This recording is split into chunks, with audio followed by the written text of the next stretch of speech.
Ayan. Okay, so good evening. Kauwi ko lang galing ng work. So, papakita ko lang sa inyo yung mga nabili ko sa TikTok, sa Shopee, and sa Cartimar para sa mga beakers. So, first, vitamins nila is LCVit.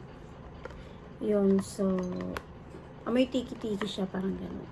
Not sponsored. Pero, yun, gustong-gusto nila to.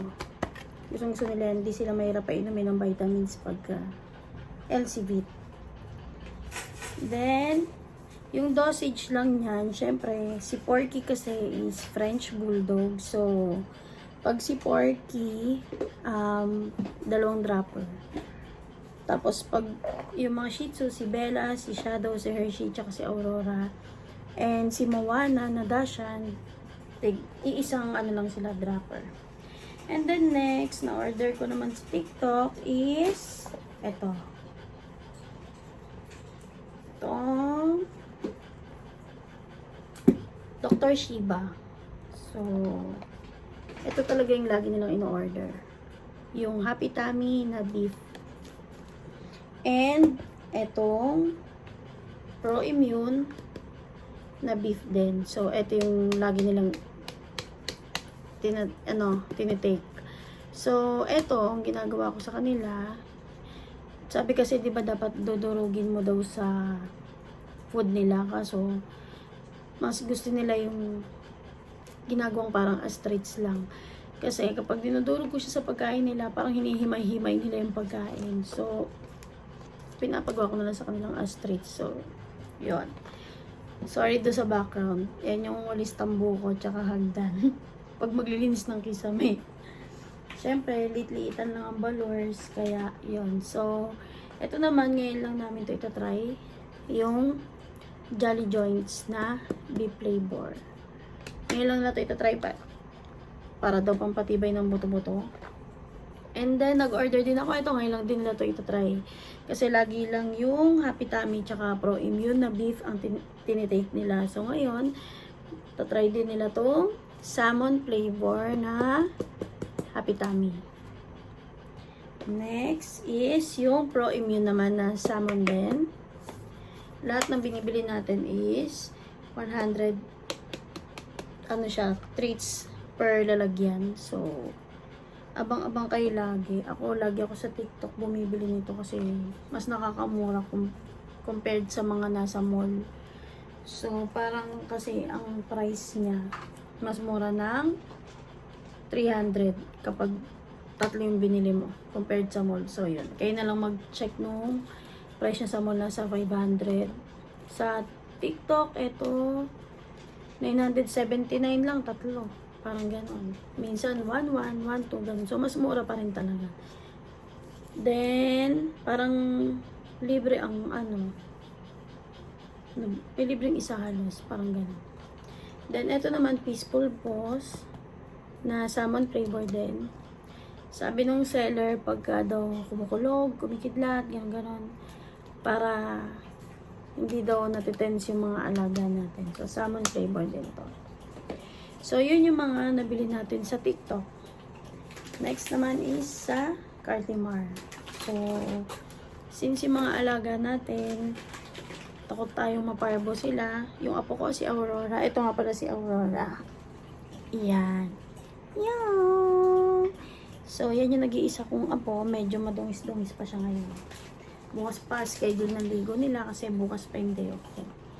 So, yun, para punas-punas sa mga muta-muta. Pag kumain ng jebs, tumapak ng ihi. Yun. So, ito ay sa Cartimar naman natin ito binili. Pet Clean. Yan. 6. 6 na Pet Clean. Yan. Ayan siya. May parang aloe vera scent siya. So, ilan ba laman nito? 40 pieces to. 40. So, bumili tayo ng dahil hindi naman tayo lagi nakakapunta sa Cartimar. Next, itong syempre, hindi mawala ang treats. Diba? Sa mga tamad magluto ng chicken, saka ng egg, diba? Ito yung bibigay natin sa kanilang treats or as a reward. Pag kunwari nag-behave, pag natusa mo mag-kiss, mag-sit, ganun. So, ito yung treats nila, Birkin. And then next is, ito rin. Ito. Meron silang mixed berry smoothie sticks. Ito naman para kay Porky. And then, ito naman is Greek grilled lamb chops. Yun. So, meron din akong ino-order sa Shopee. Ano siya eh. Kulay blue. Chinese yung sulat eh. Treats din siya na para mga square, para mga beef jerky. Ganun. Mas mura-mura din naman yun. Kaso naubos na kasi. Hindi pa dumating yung bagong deliver. Bagong order pala. Then next, bumili din tayo ng bagong pet water feeder. So, separate sila. Kanya-kanya sila ng water feeder. Si Porky, si French Bulldog natin, may sarili siyang water feeder. Dahil nakakulong si Porky, minsan wino-walking natin siya. Pero hindi palagi. Kadalasan pag nasa Bulacan lang kami, doon lang sila nag-walking kasi syempre natatakot din tayong magka-parvo sila, 'di ba? Or magkasakit pag nandito lakad-lakad sa Manila. 'Yun, may sarili siyang water feeder kasi malaway siya, laki ng bibig niya. Then si Moana may sarili din kasi si Moana nakakulong siya doon sa babaw naman ng kulungan ni Porky.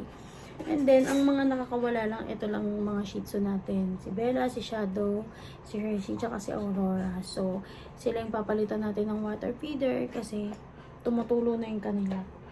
Hindi ko alam ang naging problema. So, ito naman, inopen ko na yung isa. Yan, ito, yung shampoo nila.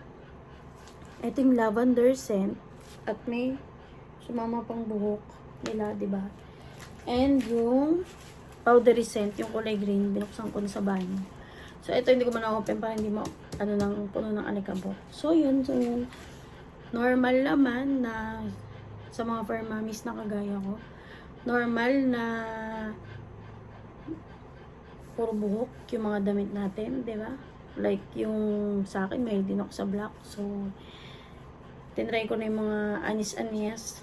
Diba? Natatanggal naman, pero syempre dahil nasanay na rin lang naman tayo. So, okay lang din naman pag lang.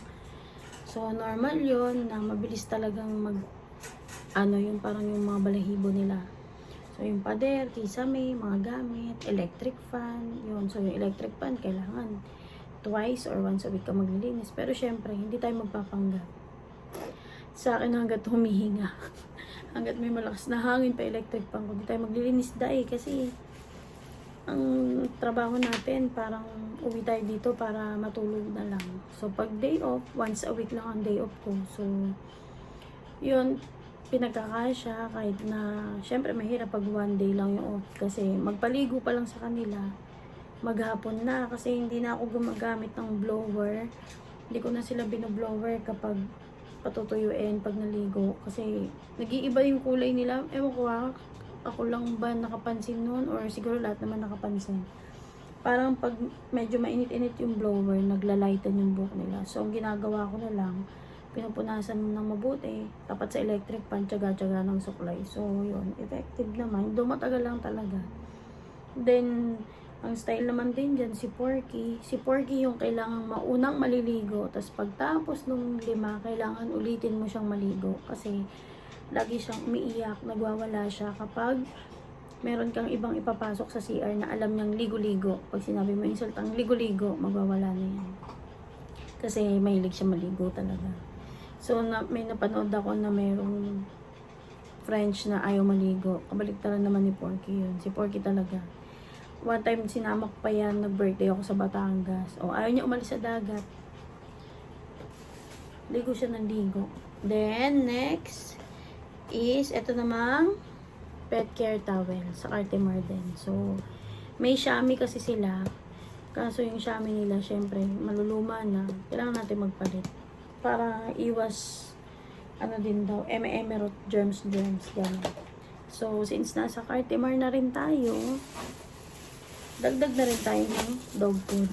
Marami pa silang stock ng dog food dito. Pero syempre, since mas mura dun sa Cartimar, bili-bili na rin tayo para mapuno ulit yung lalagyan nila, diba? So, ang pagkain ni Porky is Vitality Puppy. Then yung 5, yung 4 na biik, and si Moana is mix ng lamb and apple na Aussie or IOC. Puppy din. Ayaw nila nung adult, yung malaki hindi nila kinakain. So, minsan, pagka naka-leave ako or nagkakaroon pa ng extra time, meaning wala silang schedule ng ligo or tinamad akong paliguan sila sa day off ko na yun,